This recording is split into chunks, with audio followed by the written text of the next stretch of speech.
Ladies and gentlemen, thank you so much for being here this afternoon. In less than 2 months' time, we are going to have presidential election in the United States. In case Vice President Harris is to be elected, then we expect there is going to be continuation of, President Biden's security and foreign policy. But in case it is Mr. Trump to be elected, then we expect there would be quite a change in US foreign and security policy.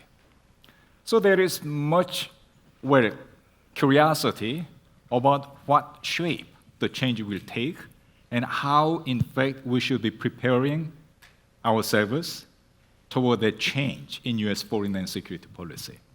So they are very important questions, and in order to answer those questions, I'm glad to tell you that today we have two most qualified panelists with us. The first panelist, General John Kelly. Of course, he used to be first-star general in US Marine Corps, and under President Trump, he used to be Secretary of Homeland Security, as well as he used to be Chief of Staff in the White House. And we have Mr. Andrew Kim, who in fact had several decades of service in US Central Intelligence Agency, and as part of it, he used to be the head of Korea Mission Center. And then in that capacity, he used to work very closely on North Korean nuclear issue, including the summit meeting of Singapore and Hanoi. So let us just welcome these two panelists with warm applause.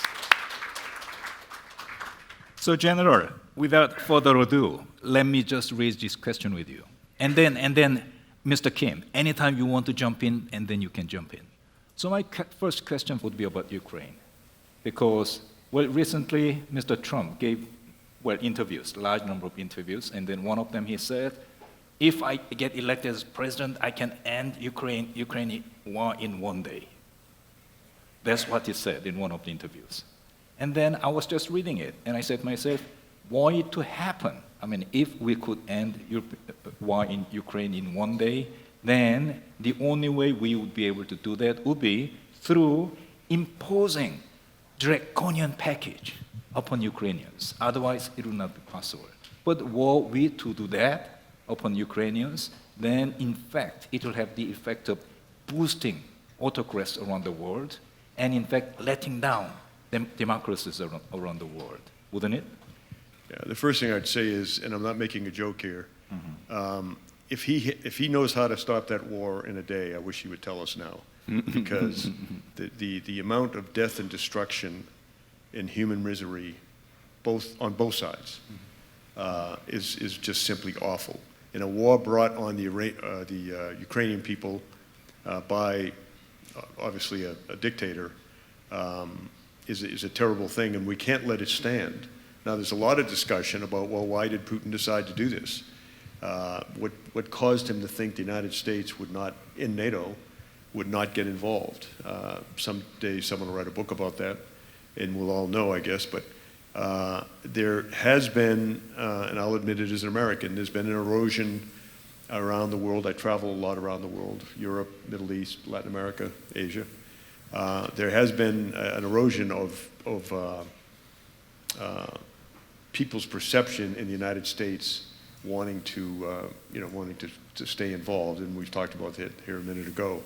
And again, that's the problem when good men and women, partners and allies, step away from responsibility of trying to deter these things. One of the things that with the former president we would talk a lot about is the North Korean ruler brought this up to him one day to say that all of the U.S. troops in South Korea and South Korean military capability is provocative, and if they just did away with that, then I wouldn't have to have nuclear weapons and all that. Of course, it's foolish for him to say that, but as I've had this conversation many times, and many people have had this conversation many times with the former president, and that is, these arrangements we have, whether it's with the people in this part of the world, NATO, is to deter war, to prevent war. And yes, if war breaks out, then to win a war, but it's not to go to war, it's to deter it. Thank you. Well, we just talked about Ukraine, so let me just move on to China, especially what is happening in the straits between China and Taiwan. So I'm again quoting one of the interviews of Mr. Trump, and then what he said with respect to Taiwan. I mean, he was asked a question: in case there is military action from China against Taiwan, what would you do? Mr. Trump would not give any assurance with respect to U.S. commitment to protecting Taiwan against military invasion by China. Instead, he said, well, Taiwanese, they should be paying more for our protection, for the protection we provide. And then he went on to complain that, well, Taiwanese, they took semiconductor industry away from us. So that, in fact, was the answer coming from Mr. Trump, which, in fact, made many people in Taiwan rather deeply concerned about commitment of Mr. Trump to security in Taiwan, which, in fact, can have the effect of, in a sense, encouraging Chinese to do something against Taiwan. So I was a lot concerned about when I read the interview, and I was just trying to wonder what your thinking would be. Well, I think you're exactly right. If countries like Russia and other countries, if they think they can get away with it, they'll try to get away with it. I mean, the whole point of deterrence is, once again, that you have military capability, that you can ultimately win a war. And just as importantly as the military capability is a commitment by the leadership to say, we will do it. And so we will use the military capability to defend NATO or countries here in this part of the world.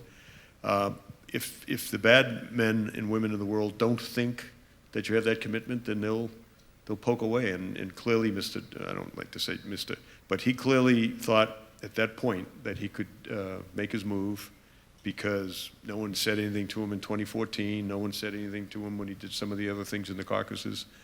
And frankly, if he's allowed to get away with this, there'll be a next one, and then a next one. I believe there's commitment on the part of my country, the United States, to Congress, and it would be tough, I think, for the former president, if he's reelected, to simply walk away from helping, because the NATO countries are particularly the ones up close, are in an absolute panic. Thank you, General. Well, Mr. Kim, let me turn to you and then try to raise several questions with you. Well, when there was Singapore summit between Mr. Trump and then Chairman Kim, and then the following year there was Hanoi summit, and then by the time of Hanoi summit, there were quite a few people in Seoul who in fact were expecting certain progress to be made to resolve North Korean nuclear issue. And then at the end of the day, nothing happened. And people were just wondering what in fact was responsible for that collapse of the whole process. And then I still remember that in Hanoi, they were supposed to have lunch between Mr. Trump and then Chairman Kim. And then Mr. Trump, he just skipped the lunch. And then he came to meet with the journalists.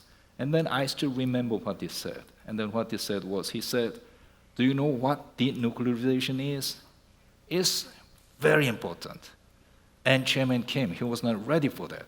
That's why I walked out. That's what I still remember from the press conference. But you were there, so what happened? I mean, why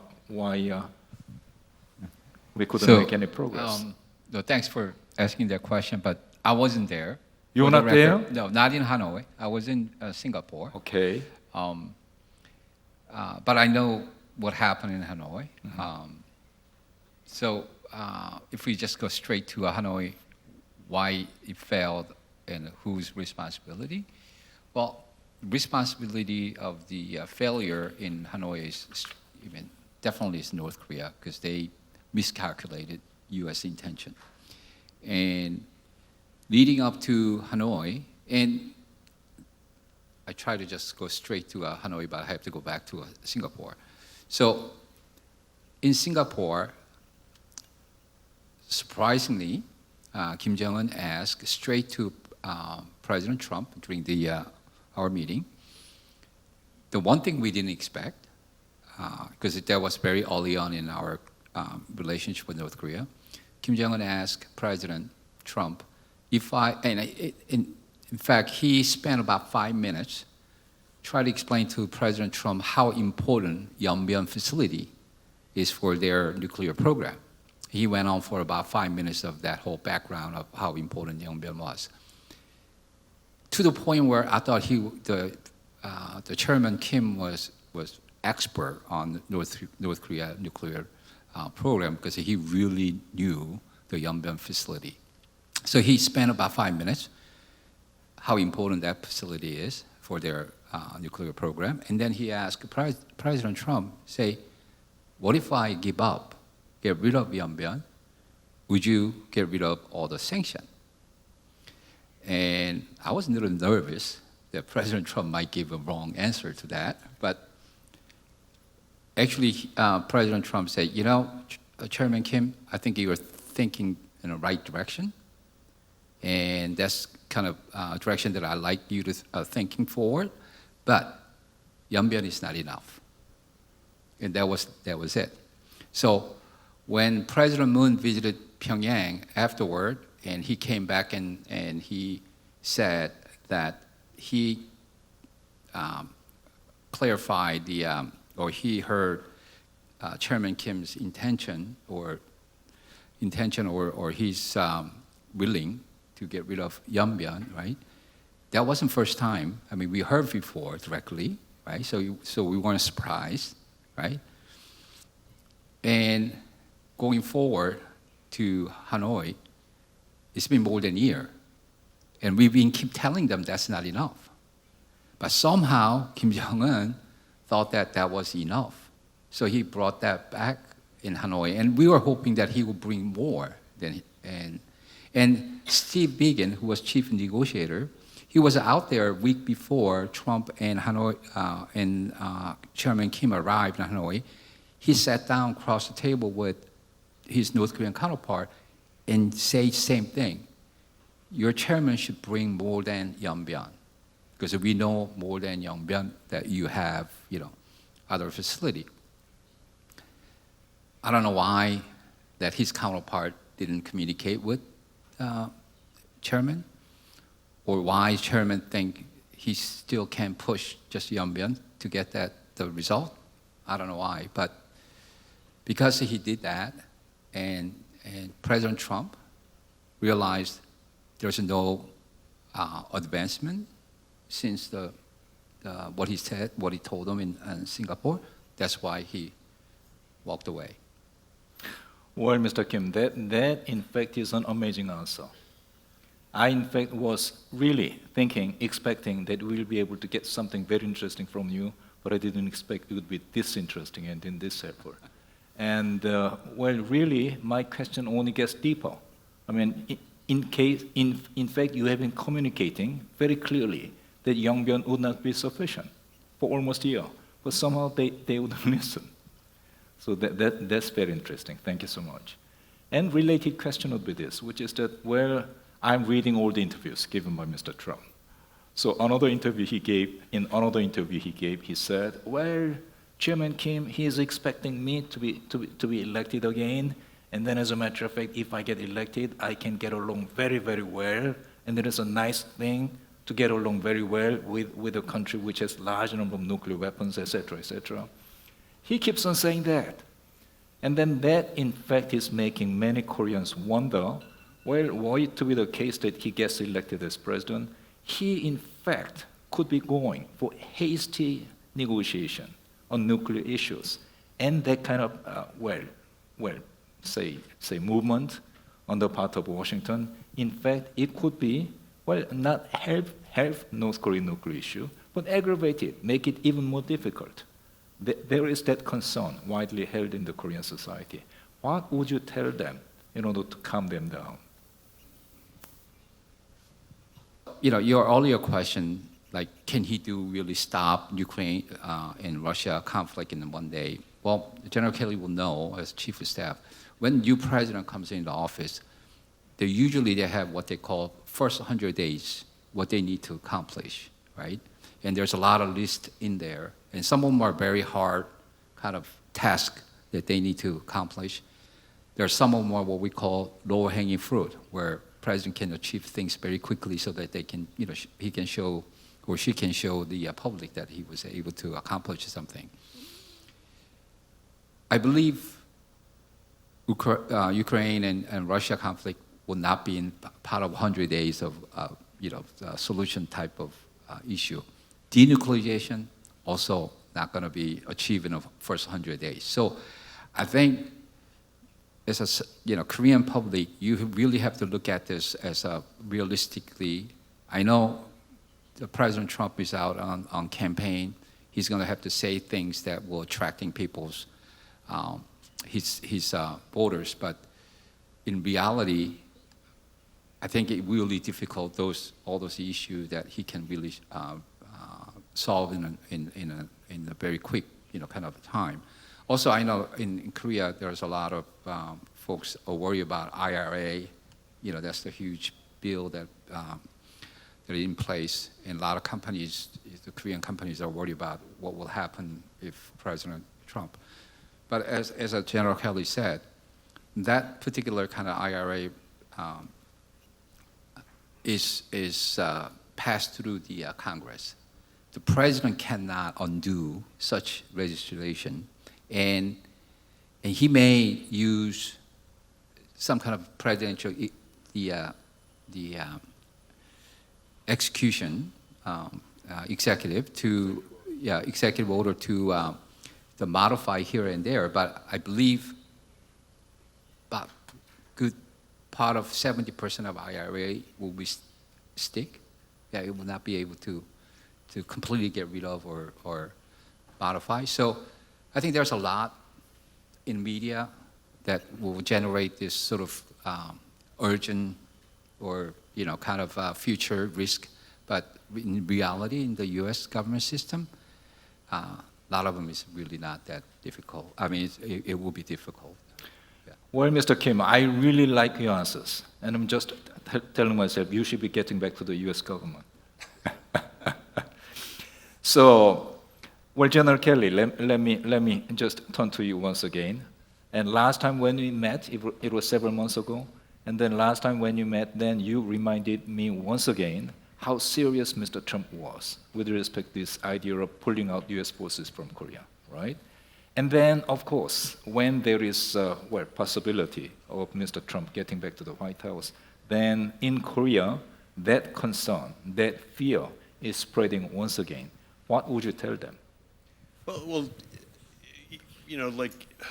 it's true that when people are elected to high office, certainly in the United States, they have strengths and weaknesses. Mr. Trump's strengths were, real estate in New York City, and just had not been exposed to the almost limitless other issues that he was going to have to tackle as president. And the job is so complex and so big, but the key is you surround yourself with people that are very knowledgeable on whatever the topic is, and will help you, Mr. President, make the right decisions. I can remember when I was here with Mr. Trump, we're flying with Vince Brooks, I think, was in the vehicle. Anyways, and Vince was talking about the various military bases, and Vince wasn't told to do this, but he was telling the former president that yes, the South Korean government helped us acquire that, or yes, the South Korean government is paying for this, and yes, and so in that trip he began to change his mind, at least relative to South Korea helping pay for the commitment of the United States forces that are here.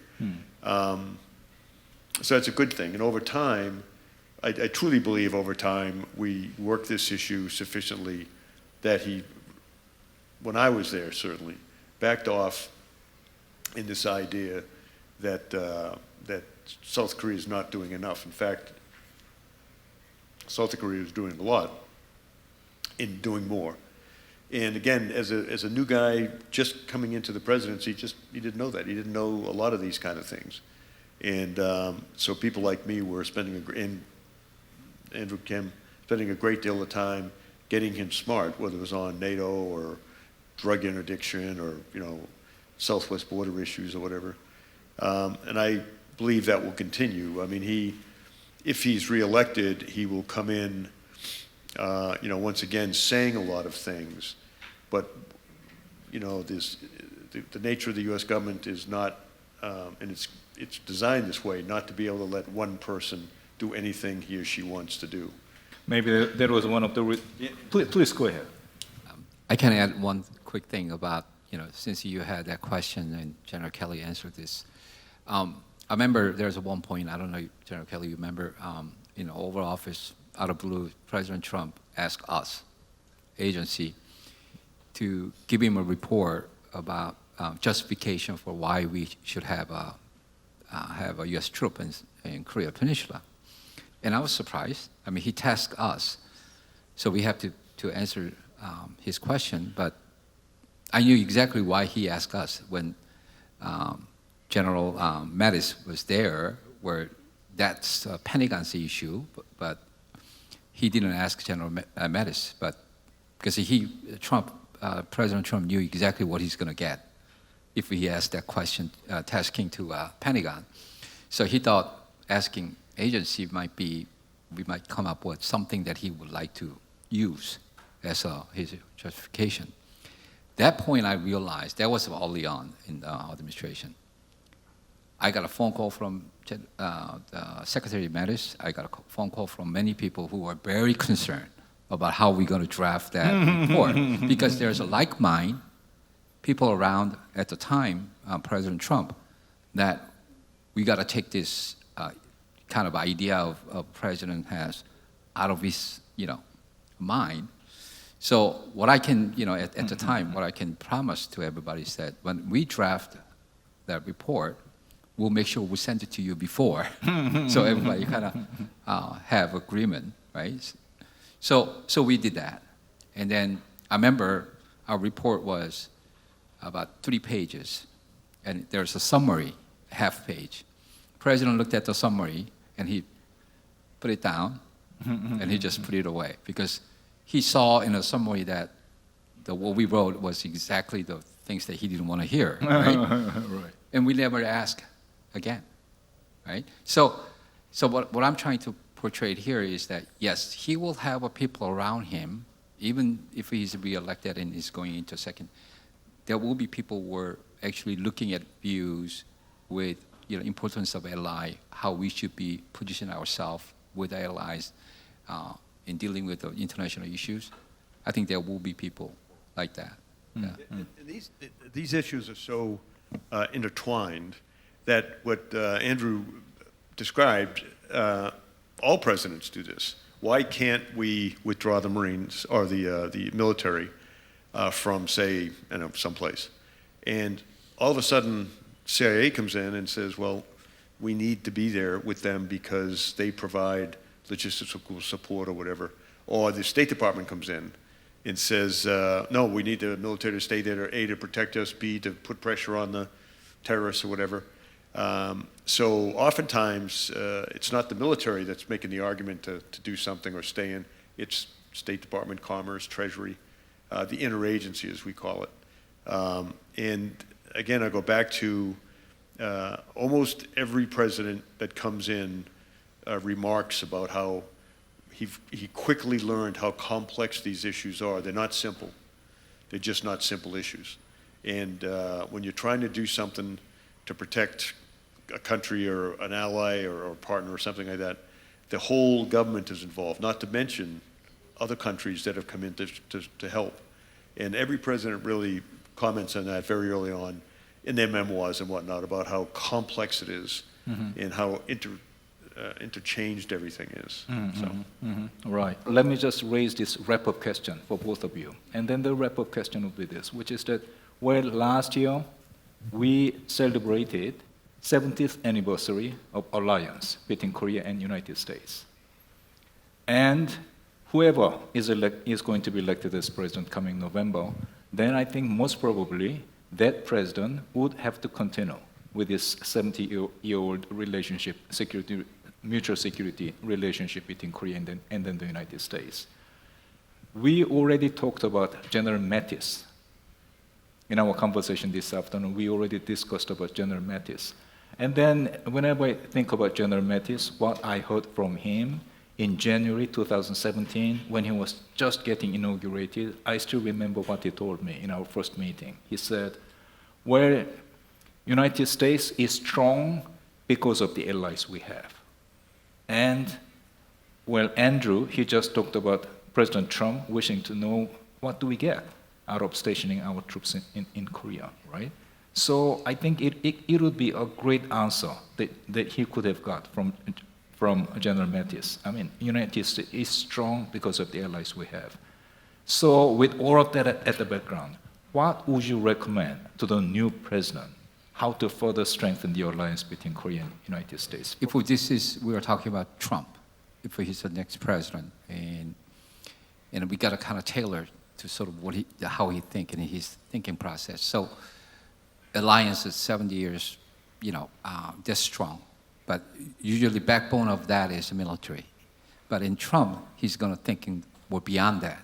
So now our alliance between United States and Korea is not just the military, but it's economy and trade and investment. So I think South Korean, we got probably from advising the President Trump, let's look at beyond just the military, the relationship, but also what the South Korean has done in the United States in terms of creating jobs, investments, okay, and what we can do with them. And there's, as General Kelly mentioned, Chinese can produce a manufactured ship about 200 times more than U.S. How can we as U.S. government can fill that gap? You got two huge world-class shipbuilders in Korea, and they're, best in the world. Can we work with them? I mean, there's a lot of opportunity we can, that U.S. government can take advantage of having this relationship. If I recommend, I have one recommendation for the Korean government if they need to deal with President Trump in the future. The French General de Gaulle said, if you're not at the table, you are on menu. you gotta have to be very proactive, engaging with President Trump. Okay, and it's not a humble thing. You need to advertise how much, as a South Korean, as government as well as the industry has done to benefit the United States. I think that's what they need to do. I really like it. And on the trade issue, I should mention this. When we would brief on any issue, didn't matter what was being considered, we always brought in, the Commerce Department people and the Treasury Department people. They say, okay, if this happened in the South China Sea, what would the impact be on the world economy? I see. Or if this happened in the Arabian Gulf, Straits of Hormuz, what would be the the impact on the world economy? And of course, the whole world is so interconnected. These kind of conflicts would be devastating to the world economy. So the argument would then be, but if we're there, these wars are less likely to break out. And that was another whole aspect that, as a military person, I had never thought of it very much. But the impact on the world economy, which would immediately impact the United States economy, immediately impact, everywhere. So the idea of, preventing war is infinitely cheaper than war. Right, exactly. So thank you so much. And then, well, as a matter of fact, when I was beginning, I very much hoped that I could be sparing some time for Q&A with the floor, but with only 15 minutes to go, I came to find that it, in fact, is not going to happen. But at the same time, In order to make up for that, we in fact have the most qualified two panelists to answer this very critically important question facing Korea now. So let us just wrap up this session with big hand to our two panelists.